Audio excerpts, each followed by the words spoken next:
dawn of the final day. 24 hours remain. Hello, ladies and gentlemen, and welcome back to Majora's Mask. In the last episode, we explored a fair bit of Great Bay. We found the Beaver Waterfall and did that irritating race. This episode, we're going to be going to a different area. An area we've not been to before. Here to the west east of Clocktown is Ikana Canyon. And we can't enter much of it, but there's a little bit we can get to for now. Oh, the floor texture is having a bit of problems, so we need a Pona here, because if we charge at this thing, we can jump over it. And so you can only get to this area, much like Great Bay, once you've got a Pona. And there is... bloody real bomb shoes everywhere for a start, as you must have noticed. But they can't do much to hurt you on a Pona and don't hurt you much anyway. But yes, there's this guy. What are you doing in a place like this? Ikana Hill beyond here is the place where the spirits and troubles with lingering regrets wander. Even now, the spirits wander in search of one who can save them. It is unfortunate, but it is no place for one such as you. But if you must enter, then you must obtain the mask containing the wandering spirits. Near the ranch are a pair of men with the mask of an Ikana ninja, men of poor character who commit evil deeds. Find them. Without that mask, you cannot help the restless spirits of Ikana. Without it, you cannot save their souls. Until it is in your possession, I will not let you pass by here. So that gives you something for a little later. Oh, the moon's getting awful low. It is the final day. But yes, laying here next to this rock originally was where your man who gives you the stone mask was, but he's not here in this version. He was moved to Pirate's Fortress, which makes much more sense. But what we can do, we can't get into Ikana Hill, but we can get to Ikana Graveyard around the side here.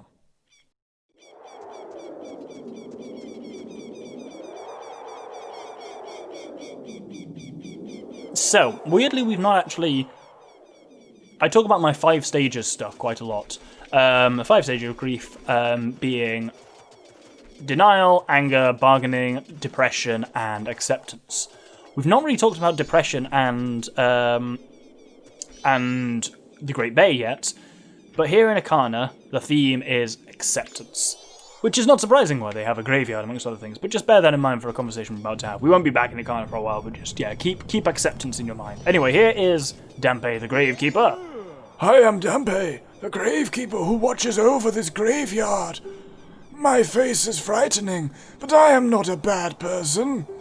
All the graves here belong to the family members of the King of Ikana Castle, a place that lies beyond the mountains.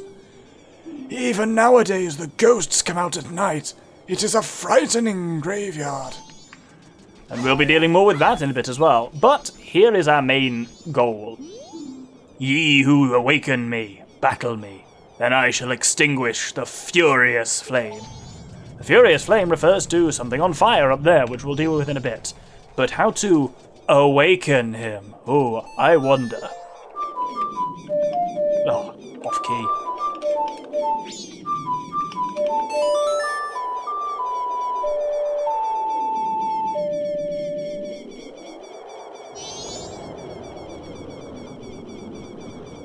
Young swordsman, you summoned me? But before we may exchange words, I must first test your skill. Stop me in my tracks. Pass through the barrier of flame. Show me what you've got. So here we start a bit of a mini-boss battle. This is made easy by a lot of things. Number 1, the Gilded Sword. Number 2, the Bunny Hood. And number 3, having bows and arrows.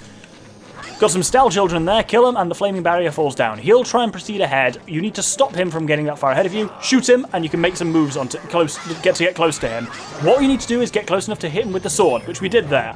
Tattle now says, hurry, chase him until you get your chance at him, but if you get too close you might regret it. Once you've slashed at him once, his kind of boss fight as such begins.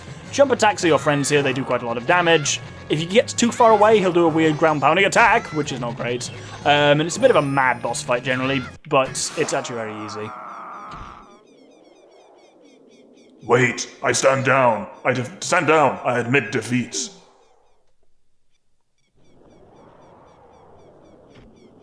I commanded the Ikana army atop the hill in the name of the Ikana Kingdom. I am called Skulltula.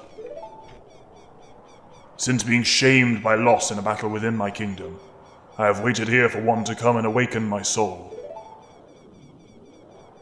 Young swordsman who has awakened and deftly defeated me, I shall rely on your power to fulfill my request. I ask you to take my soul, which rests in the fiercely burning flame, and convey my words to my men who, even in death, remain loyal to me. Tell them the war has ended. Then I should be able to drift quietly into sleep. Captain, sir, may I take leave, sir?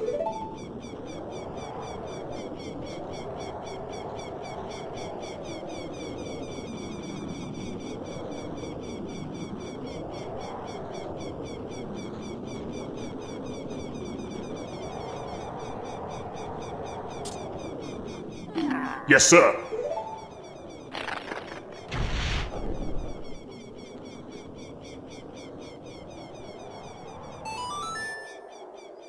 Now, we'll get more into the history of Ikana when we come back here after finishing up in the Great Bay in quite a few episodes' time.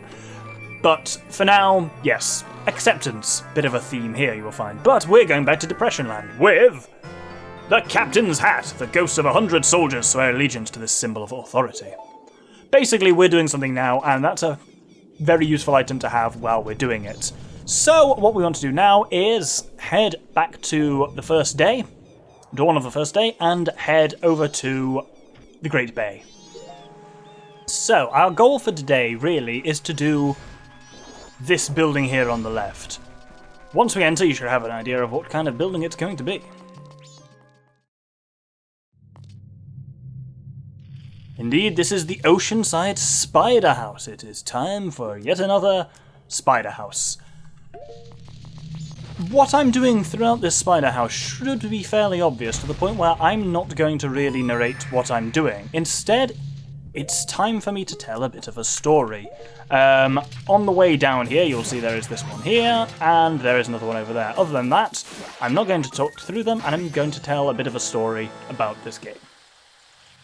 So, especially for the long-term fans here, what I'm going to do is elucidate the connection between a series of what may have seemed unrelated events, but that are in fact related and tied into Majora's Mask. These three events are the fact that during November 2015 I posted a video saying something bad had happened, and that was followed by no videos for a month or two. People have noted as well the absence following that period of two members of the infamous gentleman. If you look back in the older videos, you will find them, the Penguin and the Speaker. And at the beginning of this series, I talked about a kind of trauma associated personally with Majora's Mask because of, these are all three events are tied to the same thing. So I'm going to start by giving a little bit of backstory. So I'll use usernames to avoid obviously naming anyone, not that that would matter. But yes, the Penguin was my girlfriend for about 5-ish years. We'd been dating at this point, November 2015. We'd been for about 6 months or so in a bit of a rough patch. You may already be starting to see where this is going. And then introducing at that point, so the Speaker was a very old friend of mine, I'd known him for years, decades, and one of the things was a very old and very close friend. He was involved in the Gentleman right from the start, and one of the things we massively shared in common was a love of Zelda generally, but specifically Majora's Mask. We spent ages talking about this game and going in really deep with it, and a lot of my thoughts that I've still talked about it are linked in with that. And at this point, he was looking for a house and a job, and as such, he wasn't at this point, but had for about the previous month been living with us. You may really be seeing where this is going. And I had just finished my undergraduate degree. I was just about to kind of start a master's, but there were problems with, in of a financial administrative nature. Basically, I needed a loan for my master's, and it just, for various stupid administrative reasons, it didn't clear. So I started this course, and they were like, well, you've started this course, but we need to kick you off because you haven't paid tuition fees, and obviously, because the loan hadn't come in, I also didn't have any money to, live on. So I was in a pretty rough spot from that as well. And, well, that had actually just the morning of the events I'm going to speak of, that had just cleared, actually, so I was like, finally, I'm able to start my degree properly, I've got money again, like, I was feeling good, and like things were about to go well. Of course, that was not to last. So just to come back to this gameplay briefly, I've put the captain's hat on because there are 6 style children around here who tell you something important. If you talk to them, they'll hop down and they'll say, Huh? Captain, sir, it's been such a long time since we've seen you. As you have ordered, sir, we are investigating the secrets of this place. According to the information I've seen, it appears the spade should be shot first. blue spade, shot first. There's 6 of them, each of them will give you a hint like that, and this, like the Bomber's Notebook, is randomized on every kind of save file, so you do have to talk to them all to know what it is, so scribble this down somewhere, spade first. Other than that, back to collecting Skulltulas. Well, yeah, they'll ask you, have I fulfilled my duties, sir? You say yes, and they say, Thank you, sir. I hope the information I provided will be of assistance to you, sir. Now, as you ordered, sir, I will fulfill the last of my duties. Yes, sir. and then they kill themselves. Yes, that's the kind of game this is. Anyway, back to the story. So yes, you probably already guessed where this is going, but I won't go into too much of the detail, but just say, yes, I woke up one morning, found the phone was going off, the penguin's phone, saw messages on it that I really wish in some ways I'm glad that I knew it was happening, but I wish it hadn't been quite so explicit, is all I will say. But yes, there was a thing going on between her and the speaker, certainly. I don't know how long it had been going on for that thing. At that point, there had been certainly more than a week or two, less than a month or two. But there had been multiple events, certainly enough to say this wasn't just an accident or a drunken mistake. It was a series of mistakes, and yes, I don't want to go too much into that. But how that relates to that you can imagine was a bit of a shock for me. And so at that point I had been very close. Majora's Mask 3D had come out earlier that year, and I mentioned I had various financial difficulties, but I'd been about to buy it because money had finally come in. And then I absolutely could not face it at that point. It was just too closely linked to everything that was going on there because of my close friendship with the speaker. And following that point, I had to take probably a month, 6 weeks off the channel. I can't really tell how long it was because I had a load of stuff already pre-edited and ready to roll, but I didn't record anything new, and I just kind of couldn't face a lot of it. And there was a very serious period where I just thought, yep, that's it. I couldn't face it again because both of them have been really heavily involved in it with like planning stuff, editing, the technical setups.